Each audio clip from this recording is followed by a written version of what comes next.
Hi friends, ಹೇಗಿದ್ದೀರಾ? ನಮ್ಮ ಭಾರತದಲ್ಲಿ ಕೆಲವು ಸಾವಿರಾರು ಕೋಟೆಗಳಿವೆ. ಅವುಗಳಲ್ಲಿ ಕೆಲವು ಪ್ರಾಚೀನ ಕೋಟೆಗಳು ಕೂಡ ಇವೆ. ಅಂತಹ ಪ್ರಾಚೀನ ಕೋಟೆಗಳಲ್ಲಿ ಕೆಲವು ಕೋಟೆಗಳಲ್ಲಿ ಬಹಳಷ್ಟು ಖಜಾನೆ ಕೂಡ ಇದೆ. ಸೊ ಈಗ ನಾನು ಹೇಳುವ ಕೋಟೆಗಳಲ್ಲಿ ಒಬ್ಬ ರಾಜ ಸ್ವತಃ ತನ್ನ ಕೈಯಿಂದಲೇ ತನ್ನ ಹೆಂಡತಿಯ ತಲೆಯನ್ನ ಕತ್ತರಿಸಿದ ಕೋಟೆ ಕೂಡ ಇದೆ. ನಮ್ಮ ಭಾರತದಲ್ಲಿ ಇಂತಹ ಕೋಟೆಗಳು ಬಹಳಷ್ಟಿವೆ. ಅವುಗಳಲ್ಲಿ ಕೆಲವು ಮುಖ್ಯವಾದ ಕೋಟೆಗಳ ಬಗ್ಗೆ ಇವತ್ತಿನ ಈ ವಿಡಿಯೋದಲ್ಲಿ ತಿಳಿದುಕೊಳ್ಳೋಣ. ಸೊ ಈ ವಿಡಿಯೋದಲ್ಲಿ ಭಾರತದಲ್ಲಿರುವ 10 ರಹಸ್ಯಕರವಾಗಿರುವ ಕೋಟೆಗಳ ಬಗ್ಗೆ ಹೇಳ್ತೀನಿ. ಅವುಗಳ ಬಗ್ಗೆ ತಿಳಿದುಕೊಂಡು ವಿಜ್ಞಾನಿಗಳು ಕೂಡ ಆಶ್ಚರ್ಯರಾಗಿದ್ದಾರೆ. ಇವುಗಳಲ್ಲಿ ಒಂದು ಕೋಟೆಯನ್ನ ಭಾರತದ ಗವರ್ಮೆಂಟ್ ಕೂಡ ಹಾಂಟೆಡ್ ಪ್ಲೇಸ್ ಆಗಿ, ಅಂದ್ರೆ ದೆವ್ವಗಳಿರುವ ಕೋಟೆಯಾಗಿ ಪ್ರಕಟಿಸಿದೆ. ಆದ್ರಿಂದ ವಿಡಿಯೋ ತುಂಬಾ ಇಂಟ್ರೆಸ್ಟಿಂಗ್ ಆಗಿರಲಿದೆ. ಮಿಸ್ ಮಾಡದೆ ಕೊನೆವರೆಗೂ ನೋಡಿ. ಹಾಗೆ ವಿಡಿಯೋ ಇಷ್ಟ ಆಗಿದ್ರೆ ತಪ್ಪದೆ ವಿಡಿಯೋಗೆ ಒಂದು ಲೈಕ್ ಕೊಟ್ಟು ನಮ್ಮನ್ನ ಸಪೋರ್ಟ್ ಮಾಡೋದು ನಮ್ಮ ಹತ್ರ ಮರಿಬೇಡಿ. ಸೊ ಲೇಟ್ ಮಾಡದೆ let's get it the video. Number 1, Garhkundar fort. Friends, ಒಂದು ಕೋಟೆಯನ್ನ 50 ಜನ ನೋಡೋಕೆ ಹೋಗಿ ಮಾಯವಾಗಿದ್ದಾರೆ ಅಂದ್ರೆ ನೀವೇನಂತೀರಾ? ಹೌದು, ಈ ರೀತಿ ಒಂದ್ಸಲ ನಡೆದಿದೆ. ಉತ್ತರ ಪ್ರದೇಶದಲ್ಲಿರುವ ಈ ಗರ್ಕುಂದರ್ ಕೋಟೆಯಲ್ಲಿ ಅದೇ ರೀತಿ ನಡೆದಿದೆ. ಅಷ್ಟೇ ಅಲ್ಲದೆ ಈ ಕೋಟೆಯನ್ನ ಯಾರು ನಿರ್ಮಿಸಿದ್ದಾರೆ ಎಂಬ ವಿಷಯವೂ ಕೂಡ ಇಂದಿಗೂ ಯಾರಿಗೂ ಗೊತ್ತಿಲ್ಲ. ಆದ್ರೆ ಈ ಕೋಟೆಯನ್ನ ನಿರ್ಮಿಸಿ ಸರಿಸುಮಾರು 1500ರಿಂದ 2000 ವರ್ಷಗಳು ಕಳೆದು ಹೋಗಿದೆ ಎಂದು ಒಂದು ರಿಸರ್ಚ್ ನಲ್ಲಿ ತಿಳಿದು ಬಂದಿದೆ. ಇದು ರಕ್ಷಣೆಗೋಸ್ಕರ ನಿರ್ಮಾಣಗೊಂಡ ಒಂದು ಕೋಟೆ. ಈ ಕೋಟೆ ಅಲ್ಲಿಗೆ ಹೋದವರನ್ನ ಗೊಂದಲದಲ್ಲಿ ಬೀಳಿಸುತ್ತೆ. ಇದು ಸರಿಸುಮಾರು 4ರಿಂದ 5 ಕಿಲೋಮೀಟರ್ ದೂರದಿಂದ ಕೂಡ ಕಾಣಿಸುತ್ತೆ. ಆದ್ರೆ ಇದಕ್ಕೆ ಹತ್ತಿರ ಹೋಗ್ತಾ ಇದ್ದಂತೆ ಈ ಕೋಟೆ ಸಡನ್ ಆಗಿ ಅದೃಶ್ಯವಾಗಿ ಬಿಡುತ್ತಂತೆ. ದೂರದಿಂದ ನೋಡಿದಾಗ ಈ ಕೋಟೆಗೆ ಯಾವ ದಾರಿ ಕಾಣುತ್ತೋ ಆ ದಾರಿಯ ಮೂಲಕ ಹೋದ್ರೆ ನಾವು ಆ ಕೋಟೆಗೆ ಅಲ್ಲದೆ ಬೇರೆ ಇನ್ಯಾವುದೋ ಜಾಗಕ್ಕೆ ಹೋಗ್ತೀವಿ. ಈ ಕೋಟೆಯನ್ನ ಸೇರೋಕೆ ಇನ್ನೊಂದು ಮಾರ್ಗವೂ ಕೂಡ ಇದೆ. ಇದು ಭಾರತದಲ್ಲಿರುವ ರಹಸ್ಯಕರವಾದ ಕೋಟೆಗಳಲ್ಲಿ ಒಂದು. ಇಲ್ಲಿ ವಾಸಿಸುವ ಜನ ಹೇಳ್ತಾ ಇರೋದನಂದ್ರೆ ಬಹಳಷ್ಟು ವರ್ಷಗಳ ಮುಂಚೆ ಇದಕ್ಕೆ ಹತ್ತಿರವಿರುವ ಊರಿನಲ್ಲಿ ಒಂದು ದೊಡ್ಡ ಮದುವೆಯ ಮೆರವಣಿಗೆ ನಡೆದಿತ್ತು ಎಂದು, ಆಗ ಆ ಮೆರವಣಿಗೆಯಲ್ಲಿ ಇರುವವರು ಈ ಕೋಟೆಯ ಒಳಗಡೆ ಹೋಗಿದ್ದಾರೆ ಎಂದು, ನಂತರ ಇದರ ಒಳಗಡೆ ಹೋದ ಅವರು ವಿಚಿತ್ರವಾಗಿ ಕಾಣಿಸದ ಹಾಗೆ ಮಾಯವಾಗಿದ್ದಾರೆ ಎಂದು ಹೇಳ್ತಾ ಇರ್ತಾರೆ. ಇನ್ನು ಕೆಲವು ಜನರು ಈ ಕೋಟೆಯಲ್ಲಿ ಖಜಾನೆ ಇದೆ ಎಂದು, ಅದನ್ನ ಹುಡುಕುವ ಪ್ರಯತ್ನದಲ್ಲಿ ಬಹಳಷ್ಟು ಜನ ಸತ್ತು ಹೋಗಿದ್ದಾರೆ ಎಂದು, ಆ ಖಜಾನೆ ಇಂದಿಗೂ ಕೂಡ ಯಾರಿಗೂ ಸಿಕ್ಕಿಲ್ಲ ಎಂದು ಕೂಡ ಹೇಳ್ತಾ ಇರ್ತಾರೆ. Number 2, ಆಸಿರ್ಗರ್ fort. ಆಸಿರ್ಗರ್ ಎಂಬ ಈ ರಹಸ್ಯಕರವಾದ ಕೋಟೆ ಮಧ್ಯಪ್ರದೇಶದಲ್ಲಿದೆ. ಮೊಘಲರ ಬಾದ್ಶಾ ಆಗಿರುವ ಅಕ್ಬರ್ ಈ ಕೋಟೆಯನ್ನ ಸ್ವಂತ ಮಾಡಿಕೊಳ್ಬೇಕು ಎಂದು ಬಹಳಷ್ಟು ಪ್ರಯತ್ನಗಳನ್ನು ಕೂಡ ಮಾಡ್ತಾನೆ. ಇದಕ್ಕಾಗಿ ಆತ ಬಹಳಷ್ಟು ಯುದ್ಧಗಳನ್ನು ಕೂಡ ಮಾಡಿದ್ದಾನೆ. ಆದ್ರೆ ಆತನಿಗೆ ಈ ಕೋಟೆಯನ್ನ ಸ್ವಂತ ಮಾಡಿಕೊಳ್ಳೋಕೆ ಮಾತ್ರ ಆಗಲ್ಲ. ಈ ಕೋಟೆಯ ಬಗ್ಗೆ ಇಂದಿಗೂ ಕೂಡ ಬಹಳಷ್ಟು ತಿಳಿಯದ ರಹಸ್ಯಗಳು ಅಡಗಿವೆ. ಇವುಗಳಲ್ಲಿ ಈ ಕೋಟೆಯ ಬಗ್ಗೆ ಒಂದು ಅದ್ಭುತವಾದ ರಹಸ್ಯವಿದೆ. ಅದೇನಂದ್ರೆ ಈ ಕೋಟೆಯಲ್ಲಿ ಒಂದು ಶಿವನ ಮಂದಿರವಿದೆ. ಇಲ್ಲಿರುವ ಪ್ರಜೆಗಳು ಹೇಳ್ತಾ ಇರೋದೇನಂದ್ರೆ ಪ್ರತಿದಿನ ಬೆಳಗಿನ ಸಮಯದಲ್ಲಿ, ಅಂದ್ರೆ ಈ ಕೋಟೆಯ ದ್ವಾರವನ್ನ ತೆಗೆಯುವ ಮುಂಚೆಯೇ ಯಾರೋ ಒಬ್ಬ ವ್ಯಕ್ತಿ ಈ ಕೋಟೆಯ ಒಳಗಡೆ ಬಂದು ಮಹಾಶಿವನನ್ನ ಪೂಜಿಸಿ ಹೋಗ್ತಾನೆ ಎಂದು ಹೇಳ್ತಾರೆ. ಆ ವ್ಯಕ್ತಿ ಮತ್ಯಾರು ಅಲ್ಲ, ಮಹಾಭಾರತದಲ್ಲಿರುವ ಅಶ್ವತ್ಥಾಮನೆ ಎಂದು ಕೂಡ ಹೇಳ್ತಾರೆ. ಈತ ಮಹಾಭಾರತದಲ್ಲಿ ಶ್ರೀಕೃಷ್ಣನ ಮೂಲಕ ಶಾಪವನ್ನ ಪಡೆದ ನಂತರ ಇಂದಿಗೂ ಕೂಡ ಕಲಿಯುಗದಲ್ಲಿ ಜೀವಂತವಾಗಿದ್ದಾನೆ ಎಂದು, ಕಲಿಯುಗ ಅಂತ್ಯವಾದ ನಂತರವೇ ಆತ ಮರಣಿಸ್ತಾನೆ ಎಂದು ಹೇಳಲಾಗುತ್ತೆ. Number 3, the Sujanpur Tira fort. ಈ ಕೋಟೆಯನ್ನ ಖಜಾನೆ ಕೋಟೆ ಎಂದು ಕೂಡ ಕರೆಯಲಾಗುತ್ತೆ. ಯಾಕಂದ್ರೆ ಇದರಲ್ಲಿ ಬಹಳಷ್ಟು ಖಜಾನೆ ಅಡಗಿದೆ. ಈ ಕೋಟೆಯನ್ನ 1758ರಲ್ಲಿ ಅಭಯ್ ಚಂದ್ ಎಂಬ ರಾಜ ನಿರ್ಮಿಸಿದ್ದಾನೆ. ಇದಾದ ನಂತರ ಸಂಸಾರ್ ಚಂದ್ ಇದನ್ನ ಆಳಿದಾನೆ. ಆ ಸಮಯದಲ್ಲಿ ಆತನ ಹತ್ತಿರವಿರುವ ವಜ್ರ ವೈಢೂರ್ಯಗಳನ್ನ ಈ ಕೋಟೆಯಲ್ಲಿ ಎಲ್ಲೋ ಬಚ್ಚಿಟ್ಟಿದ್ದಾರೆ ಎಂದು, ಅದನ್ನ ಇಂದಿಗೂ ಕೂಡ ಯಾರಿಗೂ ಕಂಡುಕೊಳ್ಳೋಕೆ ಆಗಿಲ್ಲ ಎಂದು ಕೂಡ ಹೇಳ್ತಾ ಇರ್ತಾರೆ. ಈ ಕೋಟೆಯ ಒಳಗಡೆ 5 ಕಿಲೋಮೀಟರ್ ಉದ್ದವಿರುವ ಒಂದು ಸುರಂಗ ಮಾರ್ಗವಿದೆ ಎಂದು, ಆ ಸುರಂಗದಲ್ಲಿ ಈ ಖಜಾನೆ ಇರುತ್ತೆ ಎಂದು ಹೇಳ್ತಾ ಇರ್ತಾರೆ. ಆದ್ರೆ ಇಂದಿಗೂ ಕೂಡ ಈ ಸುರಂಗದ ಕೊನೆಯ ಭಾಗದವರೆಗೆ ಯಾರಿಗೂ ಸೇರಿಕೊಳ್ಳೋಕೆ ಆಗಿಲ್ಲ. ಈ ಸುರಂಗ ತುಂಬಾ ಕತ್ತಲಿನಿಂದ ಕೂಡಿರೋದ್ರಿಂದ ಯಾರಿಗೂ ಅದರ ಒಳಗಡೆ 100 ಮೀಟರ್ಗಳಿಗಿಂತ ಜಾಸ್ತಿ ಹೋಗೋಕೆ ಆಗ್ತಾ ಇಲ್ಲ. ಈ ಜಾಗದಲ್ಲಿ ಮೊಘಲರು ಕೂಡ ಖಜಾನೆಯನ್ನ ಹುಡುಕೋಕೆ ಬಹಳಷ್ಟು ಪ್ರಯತ್ನಗಳನ್ನ ಮಾಡ್ತಾರೆ. ಆದ್ರೆ ಅವರಿಗೂ ಕೂಡ ಆ ಖಜಾನೆಯ ಯಾವುದೇ ರೀತಿಯ ಮಾಹಿತಿ ಸಿಗಲ್ಲ. ಹಾಗಾದ್ರೆ ಒಂದು ವೇಳೆ ನಿಮ್ಗೆ ಆ ಚಾನ್ಸ್ ಬಂದ್ರೆ ಏನ್ ಮಾಡ್ತೀರಾ ಎಂಬುದನ್ನ ಕೆಳಗಡೆ ಕಮೆಂಟ್ ಮಾಡಿ ತಿಳಿಸಿ. Number 4, Chittorgarh fort. ಈ ಕೋಟೆ ರಾಜಸ್ಥಾನದ ಚಿತ್ತೋರ್ಗರ್ ನಲ್ಲಿದೆ. ಈ ಚಿತ್ತೋರ್ಗರ್ ನಲ್ಲಿ ಬಹಳಷ್ಟು ಪ್ರಾಚೀನ ಕೋಟೆಗಳಿರುತ್ತವೆ. ಇವು ಸರಿಸುಮಾರು 700 ಎಕರೆಗಳಲ್ಲಿ ಇರುತ್ತವೆ. ಈ ಕೋಟೆಯ ಮೇಲೆ ಸರಿಸುಮಾರು 3 ಬಾರಿ ಆಕ್ರಮಣ ನಡೆದಿದೆ. ಮೊದಲ ಬಾರಿ ಇದನ್ನ ಅಲ್ಲಾವುದ್ದೀನ್ ಖಿಲ್ಜಿ ಆಕ್ರಮಿಸ್ತಾನೆ. 2ನೇ ಬಾರಿ ಬಹದ್ದೂರ್ ಶಾ ಇದನ್ನ ಆಕ್ರಮಿಸ್ತಾನೆ. ನಂತರ 3ನೇ ಬಾರಿ ಮೊಘಲರು ಆಕ್ರಮಿಸ್ತಾರೆ. ಈ ಕೋಟೆಯಲ್ಲಿ ರಾಣಿ ಪದ್ಮಿನಿ ವಾಸವಿದ್ರು ಎಂದು ಕೂಡ ಹೇಳ್ತಾ ಇರ್ತಾರೆ. Number 5, resin fort. ಈ ಕೋಟೆ ಮಧ್ಯಪ್ರದೇಶದ ಭೋಪಾಲ್ ಸಾಲಿನಲ್ಲಿದೆ. ಈ ಕೋಟೆಯ ಬಗ್ಗೆ ಯಾವಾಗ್ಲೂ ಒಂದು ಆಸಕ್ತಿಕರವಾದ ವಿಷಯ ಕೇಳಿ ಬರ್ತಾ ಇರುತ್ತೆ.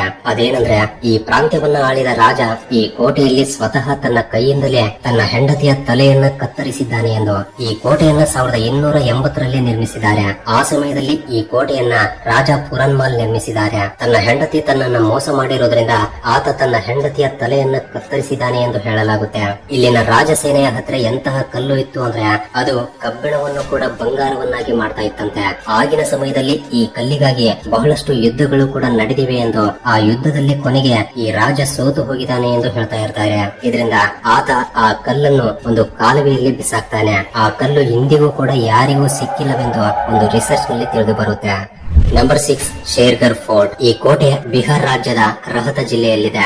ಇಲ್ಲಿ ಕೆಲವು ನೂರಾರು ಸುರಂಗ ಮಾರ್ಗಗಳಿವೆ. ಕೈಮೂರು ಬೆಟ್ಟದ ಮೇಲೆ ಇರುವ ಈ ಕೋಟೆ ಉಳಿದ ಎಲ್ಲಾ ಕೋಟೆಗಳಿಗಿಂತ ತುಂಬಾ ವಿಚಿತ್ರವಾಗಿರುತ್ತೆ. ಇದನ್ನ ಹೇಗೆ ನಿರ್ಮಿಸಿದ್ದಾರೆ ಅಂದ್ರೆ ಹೊರಗಡೆಯಿಂದ ಇದನ್ನ ಯಾರು ಕೂಡ ನೋಡೋಕಾಗಲ್ಲ. ಯಾಕೆಂದ್ರೆ 3 ದಿಕ್ಕಿನಲ್ಲಿ ಕಾಡೆ ಇರುತ್ತೆ, ಇನ್ನೊಂದು ಕಡೆ ದುರ್ಗಾವತಿ ನದಿ ಇರುತ್ತೆ. ಈ ಕೋಟೆಯ ಒಳಗಡೆ ಪ್ರವೇಶಿಸುವುದಕ್ಕೆ ಒಂದು ಸುರಂಗ ಮಾರ್ಗವಿರುತ್ತೆ. ಒಂದು ವೇಳೆ ಆ ಸುರಂಗ ಮಾರ್ಗ ಮುಚ್ಚಿಕೊಂಡ್ರೆ ಈ ಕೋಟೆಗೆ ಹೋಗುವುದು ಅಸಾಧ್ಯ. ಈ ಕೋಟೆಯ ಒಳಗಡೆ ಬಹಳಷ್ಟು ಖಜಾನೆ ಅಡಗಿದೆ ಎಂದು ಕೂಡ ಹೇಳ್ತಾ ಇರ್ತಾರೆ. ಆದ್ರೆ ಅದು ಇಂದಿನವರೆಗೂ ಕೂಡ ಯಾರಿಗೂ ಸಿಕ್ಕಿಲ್ಲ.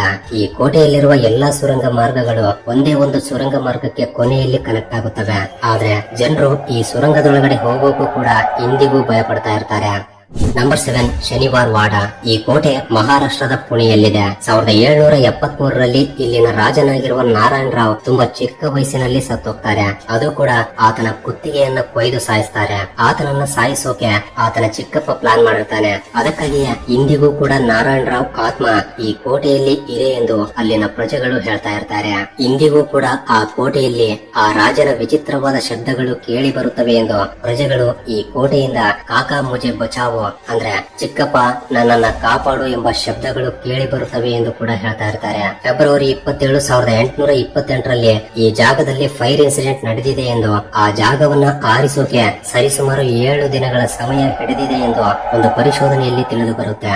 ನಂಬರ್ 8 ಅಲ್ ಬೆಹಾತ್ ಫೋರ್ಟ್. ಈ ಕೋಟೆಯಲ್ಲಿ ಅಕ್ಷಯ ತೃತೀಯ ದಿನದಂದು 7 ಜನ ಮಹಿಳೆಯರು ಈ ಕೋಟೆಯ ಮೇಲಿಂದ ಕೆಳಗಡೆ ಜಿಗಿದು ಆತ್ಮಹತ್ಯೆ ಮಾಡಿಕೊಂಡಿದ್ದಾರೆ. ಇಂದಿಗೂ ಕೂಡ ಅವರ ಅಳು ಮತ್ತು ಅವರ ಕಿರುಚಾಟಗಳು ಆ ಜಾಗದಲ್ಲಿ ಕೇಳ್ತಾನೆ ಇರುತ್ತವೆ ಎಂದು ಸುತ್ತಮುತ್ತಲಿನವರು ಹೇಳ್ತಾ ಇರ್ತಾರೆ. ಅವರ ಆತ್ಮಗಳು ಇಂದಿಗೂ ಕೂಡ ಅದೇ ಕೋಟೆಯಲ್ಲಿವೆ ಎಂದು ಹೇಳ್ತಾ ಇರ್ತಾರೆ. ಈ ಕೋಟೆಯ ಮುಖ್ಯ ದ್ವಾರದ ಮೇಲೆ ಆ 7 ಜನ ಮಹಿಳೆಯರ ಚಿತ್ರಗಳು ಕೂಡ ಇರುತ್ತವೆ. ಪ್ರತಿ ವರ್ಷ ಇಲ್ಲಿ ವಾಸಿಸುವ ಪ್ರಜೆಗಳು ಅವರು ಆತ್ಮಹತ್ಯೆ ಮಾಡಿಕೊಂಡಿರುವ ದಿನದಂದು ಅವರನ್ನ ಪೂಜೆ ಮಾಡ್ತಾರಂತೆ. ಈ ರೀತಿ ಮಾಡಿದ್ರೆ ಅವರ ಆತ್ಮಗಳಿಗೆ ಶಾಂತಿ ಸಿಗುತ್ತೆ ಎಂದು ಅಲ್ಲಿನ ಜನ ಅಭಿಪ್ರಾಯ ಪಡ್ತಿದ್ದಾರೆ. Number 9 ವಾಂಗರ್ fort. ಈ ಕೋಟೆಯನ್ನ ಕೇವಲ ಭಾರತದಲ್ಲಿ ಅಷ್ಟೇ ಅಲ್ಲ, ಪ್ರಪಂಚದಲ್ಲಿರುವ ಅತ್ಯಂತ ರಹಸ್ಯಕರವಾದ ಕೋಟೆಗಳಲ್ಲಿ ಒಂದಾಗಿ ಭಾವಿಸಲಾಗುತ್ತೆ. ಭಾರತದ ಗವರ್ಮೆಂಟ್ ಕೂಡ ಈ ಕೋಟೆಯನ್ನ ಹಾಂಟೆಡ್ ಕೋಟೆಯಾಗಿ ಪ್ರಕಟಿಸಿದೆ. ಈ ಕೋಟೆ ಭಾರತದಲ್ಲಿರುವ ಹಾಂಟೆಡ್ ಪ್ಲೇಸ್ ಲಿಸ್ಟ್ ಅಲ್ಲಿ ಟಾಪ್ ಪ್ಲೇಸ್ ನಲ್ಲಿರುತ್ತೆ. ಈ ಕಾರಣದಿಂದಲೇ ಭಾರತದ ಗವರ್ಮೆಂಟ್ ಈ ಕೋಟೆಯ ಹೊರಗಡೆ ಒಂದು ಬೋರ್ಡ್ ಅನ್ನು ಕೂಡ ಇಟ್ಟಿದೆ. ಅದರಲ್ಲಿ ಏನಿದೆ ಅಂದ್ರೆ ಯಾರೇ ಆಗ್ಲಿ ಸೂರ್ಯೋದಯಕ್ಕೂ ಮುಂಚೆ ಅಥವಾ ಸೂರ್ಯಾಸ್ತ ಆದ ನಂತರ ಈ ಕೋಟೆಯ ಒಳಗಡೆ ಪ್ರವೇಶಿಸಬಾರದು ಎಂದು. ಒಂದು ವೇಳೆ ಯಾರಾದ್ರೂ ರಾತ್ರಿಯ ಸಮಯದಲ್ಲಿ ಈ ಕೋಟೆಯ ಒಳಗಡೆ ಪ್ರವೇಶಿಸಿದ್ರೆ ಅವರು ಯಾವತ್ತೂ ಹಿಂತಿರುಗಿ ಬರಲ್ಲ ಎಂದು ಕೂಡ ಹೇಳ್ತಾ ಇರ್ತಾರೆ. ಈ ಕೋಟೆಯ ಸುತ್ತಮುತ್ತಲು ವಾಸಿಸುವ ಜನರು ಹೇಳ್ತಾ ಇರೋದೇನೆಂದ್ರೆ ಈ ಕೋಟೆಯ ಒಳಗಿನಿಂದ ರಾತ್ರಿಯ ಸಮಯದಲ್ಲಿ ವಿಚಿತ್ರವಾದ ಶಬ್ದಗಳು ಕೇಳಿ ಬರುತ್ತವೆ ಎಂದು, ನಾಟ್ಯ ಮಾಡ್ತಾ ಇರುವ ಹಾಗೆ ಭಯಂಕರವಾದ ಶಬ್ದಗಳು ಕೇಳಿ ಬರುತ್ತವೆ ಎಂದು ಹೇಳ್ತಾ ಇರ್ತಾರೆ. ಇದರ ಜೊತೆಗೆ ಯಾರೋ ಒಬ್ಬ ಹೆಂಗಸು ಅಳ್ತಾ ಇರುವ ಶಬ್ದ ಕೂಡ ಕೇಳಿ ಬರುತ್ತೆ ಎಂದು, ಆಗಾಗ ಈ ಜಾಗದಲ್ಲಿ ಒಬ್ಬ ಹೆಂಗಸು ಕಾಣ್ತಾ ಇರ್ತಾಳೆ ಎಂದು ಕೂಡ ಹೇಳ್ತಾ ಇರ್ತಾರೆ. ಈ ಮಹಿಳೆ ರಾತ್ರಿಯ ಸಮಯದಲ್ಲಿ ಬಿಳಿ ಸೀರೆಯನ್ನ ಉಟ್ಟು ತಿರುಗಾಡ್ತಾ ಇರ್ತಾಳೆ ಎಂದು, ಆ ಸಮಯದಲ್ಲಿ ಈ ಕೋಟೆಯಿಂದ ತುಂಬಾ ವಿಚಿತ್ರವಾದ ವಾಸನೆ ಬರ್ತಾ ಇರುತ್ತೆ ಎಂದು ಕೂಡ ಹೇಳ್ತಾ ಇರ್ತಾರೆ. ಅದಕ್ಕಾಗಿಯೇ ಈ ಕೋಟೆಯನ್ನ ನಮ್ಮ ಸರ್ಕಾರ ಹಾಂಟೆಡ್ ಲಿಸ್ಟ್ ಅಲ್ಲಿ ಸೇರಿಸಿದೆ. Number 10 Devagiri fort. ಈ ದೇವಗಿರಿ ಕೋಟೆಯನ್ನ ಇಂದಿಗೂ ಕೂಡ ಯಾರಿಗೂ ಸ್ವಂತ ಮಾಡಿಕೊಳ್ಳೋಕೆ ಆಗಿಲ್ಲ.